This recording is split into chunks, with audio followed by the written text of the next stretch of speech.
Welcome back সবাইকে। আশা করি ভালো আছেন। চলে আসলাম নতুন একটা এপিসোড নিয়ে, এপিসোড নম্বর 26। আজকের ঘটনাটা একটু অন্য রকমের ঘটনা, একটা প্রেমের ঘটনা। এরকম ঘটনা যে হতে পারে তা আসলে জানা ছিল না। ঘটনাটা আমার কাছে না আসলে আমিও জানতে পারতাম না। তাই সবাইকে আমি সাজেস্ট করব, কোনো সম্পর্কের আগে যাওয়ার আগে অবশ্যই একবার যাচাই করে নেবেন সেই সম্পর্কটা আপনার জন্য ঠিক না ভুল।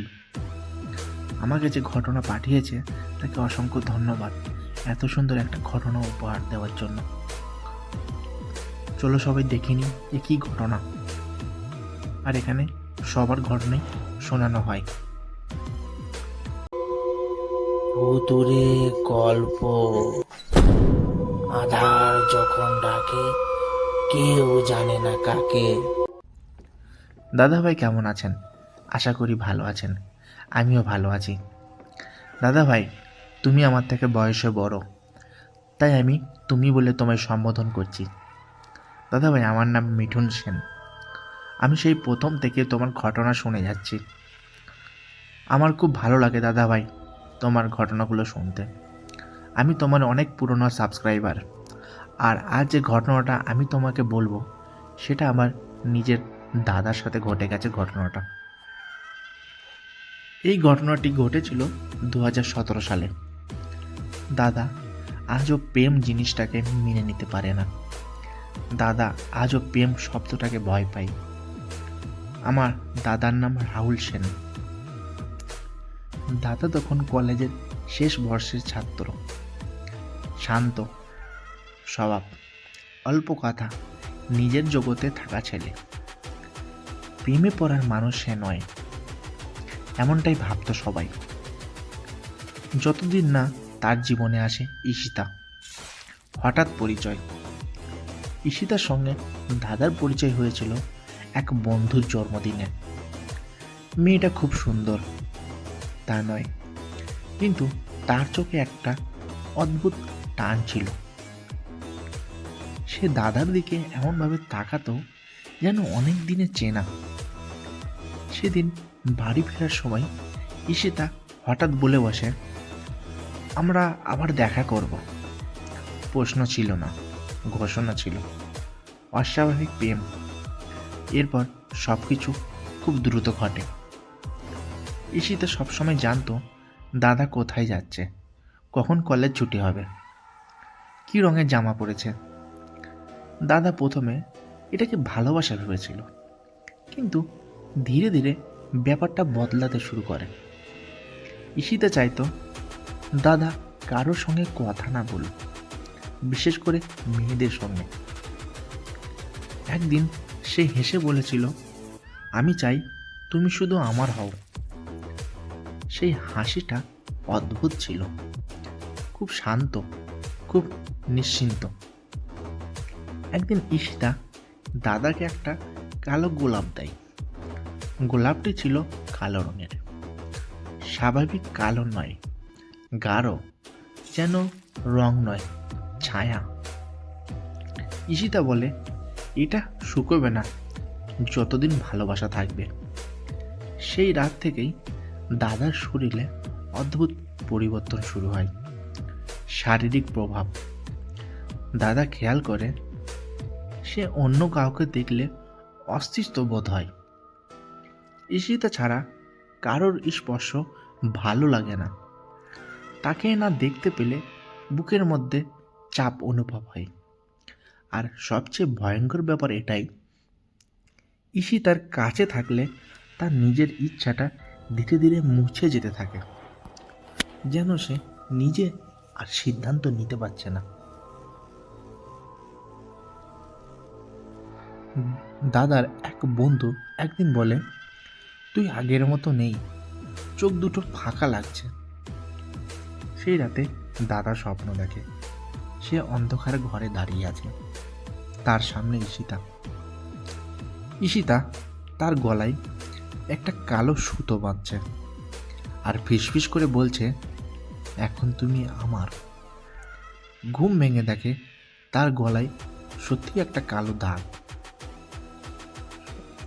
পরদিন কলেজে গিয়ে দাদা দেখে তার ব্যাগের ভেতর একটা কালো শুকনো গোলাপ, আর তার নিচে লেখা ভালোবাসা ভাগ করা যায় না।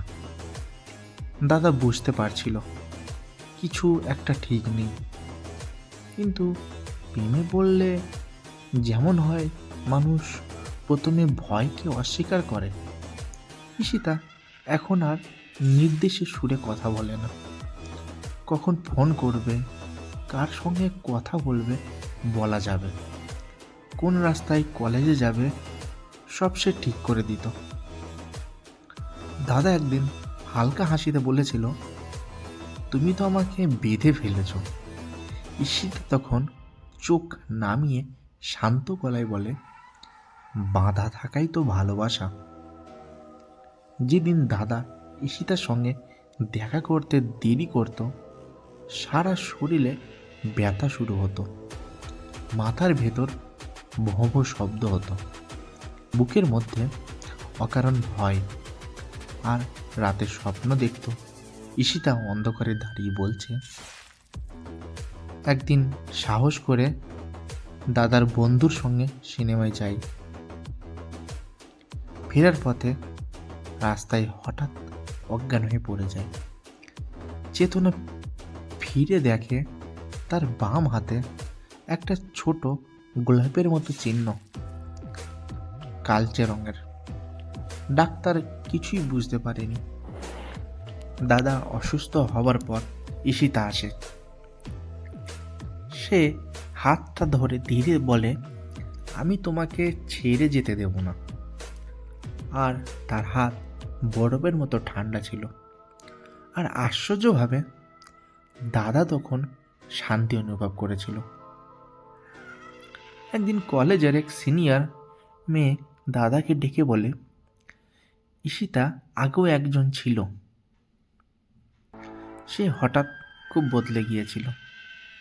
সে ছেলেটা নাকি হঠাৎ পড়াশোনা ছেড়ে দেয়, পরিবারের সঙ্গে কথা বলা বন্ধ করে দেয়, শেষে শহর ছেড়ে চলে যায়, কারো খোঁজ নেই। দাদা সেই শুকনো কালো গোলাপটা নিয়ে আসে বাড়ি। রাতে ঘুমের মধ্যে তার মনে হয় গোলাপটা নড়ছে। সে চোখ খুলে দেখে গোলাপটা থেকে পাতলা কালো সুতো বেরিয়ে তার আঙুলে জড়িয়ে যাচ্ছে। ভয়ে সে চিৎকার করতে গিয়েও শব্দ করতে পারে না। অন্ধকারে একটাই কণ্ঠ শোনা যায়, ভালোবাসা মানে অধিকার। পরদিন সকালে দাদা দেখে তার আঙুলে একটা স্থায়ী কালো দাগ, আর ফোনে ঈশিতার মেসেজ, আজ তোমাকে একটা জায়গায় নিয়ে যাব, লোকেশন দেখা নেই, শুধু একটা কথা, ভয় পেও না, এটা আমাদের জন্য। দাদা জানতো এইবার আর পিছিয়ে যাওয়া যাবে না। ঈশিতার পাঠানো মেসেজের পর থেকেই তার বুকের ভেতর অদ্ভুত চাপ, যেন না গেলে কিছু ভয়ঙ্কর ঘটবে। অজানা পথে যাত্রা। সন্ধ্যার সময় ঈশিতা আসে। আজ তার পরনে সাদা শাড়ি, কিন্তু চোখ দুটো অস্বাভাবিকভাবে গাঢ়। সে কিছু না বলে দাদাকে নিয়ে যায় শহরের বাইরে। একটা পুরনো রাস্তা ধরে, যেখানে সন্ধ্যার পর লোকজন যায় না। চারিদিকে শাল সেগুনের জঙ্গল, মোবাইলে নেটওয়ার্ক নেই, রাস্তায় আলো নেই। ঈশিতা শুধু বলে, এটাই আমাদের জায়গা। ভাঙা মন্দির, জঙ্গলের ভেতরে একটা কালী মন্দির, মূর্তির চোখ ভাঙা, মাটিতে ছড়ানো সিঁদুর, হাড়ের মতো কিছু জিনিস। দাদার শরীর কেঁপে ওঠে। সে ফিসফিস করে বলে, এখানে কেন? ঈশিতা হেসে বলে, কারণ এখানেই ভালোবাসা শক্ত হয়। মন্দিরের ভেতরে ঢুকতেই দাদার মাথা ঘুরতে থাকে। ঈশিতা হঠাৎ বলে ওঠে, তুমি জানো, আমি তোমাকে প্রথম দেখার আগেই চিনতাম। সে জানাই তার আগের প্রেমিকও ঠিক এমনই ছিল, ভালো মানুষ, নরম, শান্ত। সে ছেলেটাকে ছাড়তে পারেনি। তখন এক তান্ত্রিকের কাছে যায় প্রেম বাধার মন্ত্র করতে। ঈশিতা বলে, এই গোলাপ প্রেমের নয়, এটা বেঁধে রাখা চিহ্ন।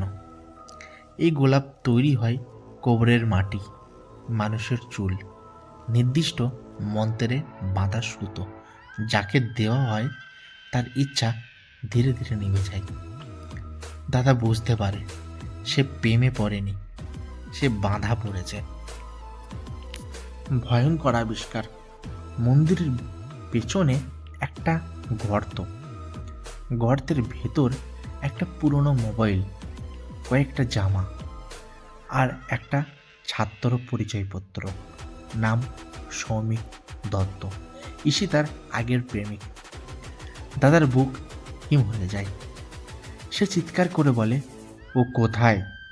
ঈশিতা শান্তভাবে বলে, ভালোবাসা যাকে পুরোপুরি পায় সে আর ফিরে আসে না। এই সময় দাদার শরীরে অদ্ভুত টান শুরু হয়। তার হাত পা নড়ছে না, মনে হচ্ছে কালো সুতো বুকের ভেতর থেকে তার শরীরকে টানছে। ঈশিতা মন্ত্র পড়তে শুরু করে, তার গলা বদলে যায়। আর তখনই দাদার চোখে ভেসে ওঠে সৌমিকের মুখ। সৌমিক ফিসফিস করে বলে, এখনো সময় আছে, পালা। দাদা শেষ শক্তিটুকু দিয়ে কালো গোলাপটা ছিঁড়ে ফেলে। এক মুহূর্তের জন্য চারদিক কেঁপে ওঠে। ঈশিতা চিৎকার করে, না। ঠিক তখনই জঙ্গলের ভেতর থেকে ভেসে আসে ঢাকের মতো শব্দ, আর দূরে এক বৃদ্ধের কণ্ঠ। কে মন্ত্র ভাঙল? দাদা যতটা সম্ভব শক্তি যোগায়। কালো গোলাপ ছিঁড়ে ফেলার পর জঙ্গলের মধ্যে হঠাৎ অদ্ভুত চাপ অনুভব হয়। চুপচাপ রাত, কিন্তু চারপাশ থেকে আসে এক ধরনের ফিসফিসানি, যেন একসঙ্গে শত শত মুখ বলছে। ঈশিতার চোখ লালছে। সে চিৎকার করে, না, তুমি বুঝতে পারবে না। দাদার শরীর তখন জড়ো হয়ে গিয়েছে। প্রতি শ্বাসের সঙ্গে বুকে চাপ, মনে হয় সুতো এখনো ভেতরে টানছে। হঠাৎ ঝোরের মধ্যে থেকে একজন বৃদ্ধ বেরিয়ে আসে। তার নাম মহেন্দ্র কবিরাজ। কিন্তু মন্ত্র পাঠ শুরু করেন। কণ্ঠ শক্ত, ধীর, কিন্তু ভয়ঙ্কর। শুধু একবারে বাতাস ভারী হয়ে যায়। ঈশিতা আর দাদা দুজনেই কেঁপে ওঠে।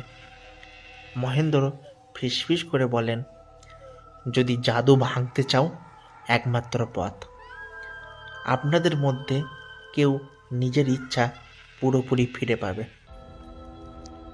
মহেন্দ্র একটি ছোট থলি বের করেন।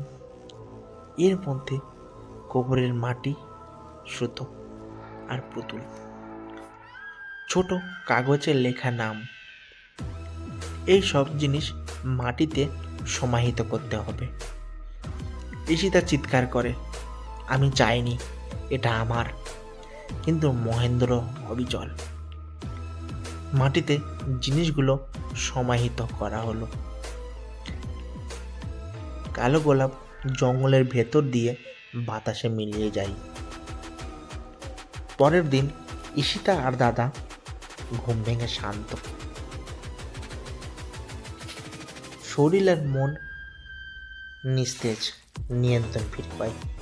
কিন্তু সম্পর্কের মধ্যে এক অদ্ভুত সতর্কতা থেকে যায়। ঈশিতা অল্প অস্থির, কিন্তু রাতে মনে হয় কেউ দরজার বাইরে দাঁড়িয়ে আছে। দাদা ও মাঝে মাঝে ঘুম ভাঙে, বুকের ভেতর চাপ অনুভব হয়। মহেন্দ্র কেবল বলেন, জাদু বেরিয়ে গেল, কিন্তু স্মৃতি থেকে যায়। শারীরিক দখল শেষ। তো আবেগের দখল চিরকাল থাকে। এই ঘটনাটা বাস্তব। প্রেমের ফাঁদ, ভালোবাসার নামের সঙ্গে করা জাদু শুধু এক নয়, যার মধ্যে পড়লে শারীরিক নিয়ন্ত্রণ ফিরে আসে, কিন্তু ভয় আর সন্দেহ চিরকাল টিকে থাকে।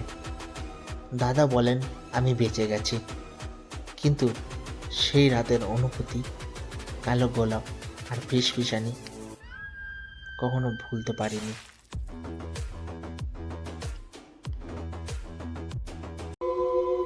ভুতুরে গল্প। আধার যখন ডাকে, কেউ জানে না কাকে।